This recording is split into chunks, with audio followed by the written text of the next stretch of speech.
कराएं 4 बार। ओम पाद्योर्पाद्यम समर्पयामि, हस्तोरर्घं समर्पयामि, मुखे आचमनीयं समर्पयामि, सर्वांगे सुस्नानियं जलम समर्पयामि। दूध से स्नान कराइएगा भगवान भोलेनाथ को। ओम पयः पृथिव्यां पय औषधि कुपयो दिव्यंतरिक्षे पयोदाह पयस्वती प्रदिशः सन्तु मह्यम्।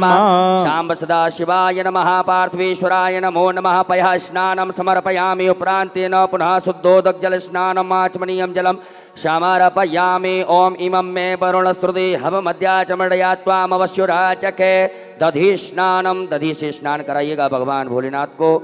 ओम दधिक्रावणो वकारकंज सुरभिनो मुखाकर्प्रणायुंकितारिकत।